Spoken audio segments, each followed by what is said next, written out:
Anomali La Nina akan terjadi di beberapa daerah di Indonesia. Badan Meteorologi, Klimatologi, dan Geofisika atau BMKG Maritim Tanjung Perak, Surabaya memprediksi anomali La Nina akan berlangsung hingga akhir November ini. La Nina sendiri bukanlah badai, namun peningkatan curah hujan akibat suhu muka laut Samudra Pasifik. Adalah kondisi penyimpangan atau anomali suhu muka laut di Samudra Pasifik tropis bagian tengah dan timur yang lebih dingin daripada kondisi normalnya. Itu teknis sangat teknis. Kemudian poin yang kedua, berlangsung hanya beberapa bulan. Enggak semuanya, Mbak, hanya beberapa bulan. Yang dalam hal ini itu adalah 2 bulan, Oktober dan November. Ya. Kemudian siklusnya itu ada tapi tidak bisa dijadikan patokan ya. Ada siklus tapi tidak bisa dijadikan patokan. 2 sampai 8 tahun muncul lagi mereka. La Nina pun akan meningkatkan curah hujan hingga 25%. Belum lagi musim penghujan diperkirakan akan terus berlangsung hingga Februari 2021. Karena itu BMKG menghimbau setiap daerah untuk mewaspadai genangan banjir dan longsor di kawasan rawan. Sejalan dengan itu, pemerintah kota Surabaya juga melakukan antisipasi bahkan sejak musim kemarau. Ada pembuatan beberapa waduk-waduk, ya, sekitar ada 75 waduk yang dibuat oleh pemerintah kota Surabaya. Tujuannya itu untuk menampung sementara ketika hujan ini datang. Sehingga ibaratnya air parkir dulu lah.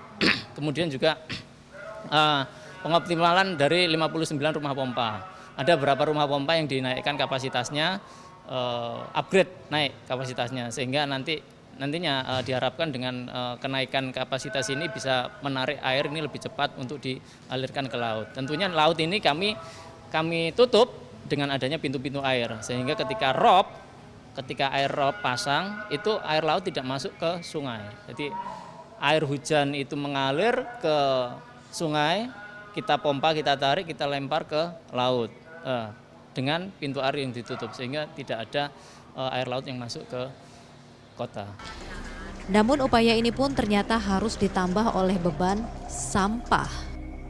Yang namanya rumah pompa ya, dominansi pekerjaannya seharusnya adalah pengaturan debit air, terutama saat ada genangan maupun banjir.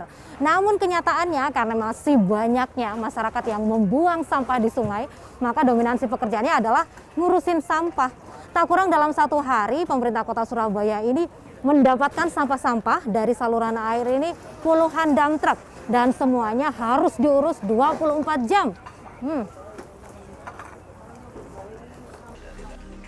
Para petugas gabungan dari Dinas Pekerjaan Umum Bina Marga dan Pematusan serta Dinas Kebersihan Ruang Terbuka Hijau inilah yang setiap hari berjibaku membersihkan sampah. Diatur bekerja bergantian dalam 3 shift dalam sehari, mereka menggunakan alat berat maupun manual mengoptimalkan kerja rumah pompa maupun kelancaran saluran. Banjir memang tidak hanya faktor cuaca maupun tanggung jawab pemerintah.